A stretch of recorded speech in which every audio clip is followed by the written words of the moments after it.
দেখেন, ভারতীয় high commissioner আমাদের প্রধানমন্ত্রীর সাথে গণভবনে সাক্ষাৎ করেছে। আমি আমার বক্তব্য শেষ করছি।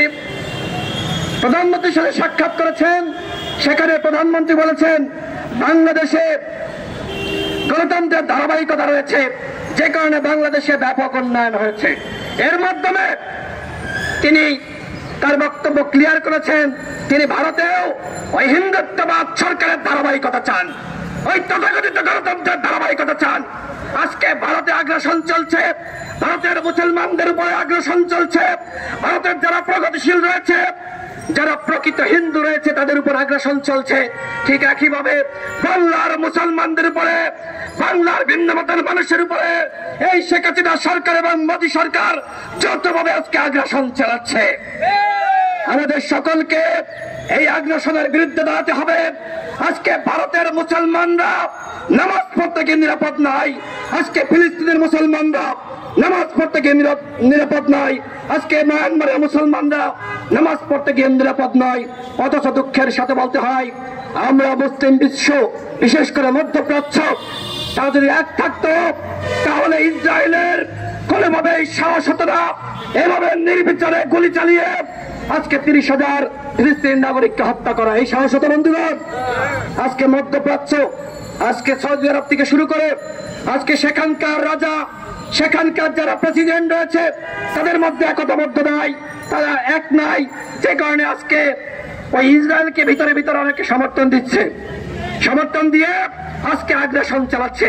বাংলাদেশ থেকে আমরা বলতে চাই, এই আওয়ামী লীগ সরকারকে অবশ্যই ঘোষণা দিয়ে ফিলিস্তিন নাগরিকদের পক্ষে অবস্থান নিতে হবে এবং তারা কি কারণে কেন ইসরায়েলের কাছ থেকে এই মোবাইল মনিটরিং করা ডিভাইস করেছে তার জবাবদিহিতা বাংলাদেশের জনগণের সাথে করতে হবে। এবং একই সাথে ইসরায়েলের দোসর ওই ভারতের সাথে কিসের স্বামী স্ত্রীর সম্পর্ক আমরা সেটা জিজ্ঞেস করতে চাই। ভারত আমাদের বন্ধু রাষ্ট্র, এটি আমরা মেনে নিই। ভারতের সাথে আমাদের সম্পর্ক থাকবে কিসের সম্পর্ক? মর্যাদার সম্পর্ক, সম্মানের সম্পর্ক, নেগোসিয়েশনের সম্পর্ক।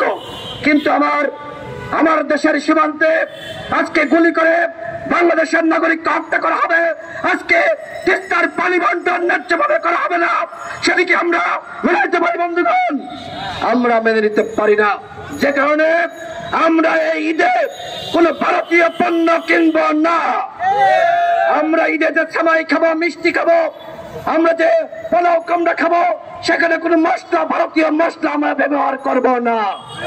আমরা ঈদে যদি আমরা প্রকৃত ইমানদার এবং মুসলমান হয়ে থাকি তাহলে এই বাংলাদেশের মুসলমান জনগণ, হিন্দু জনগণ এবং বৌদ্ধ থেকে শুরু করে যারা রয়েছে খ্রিস্টান, কেউ ভারতীয় পণ্য কিনবে না।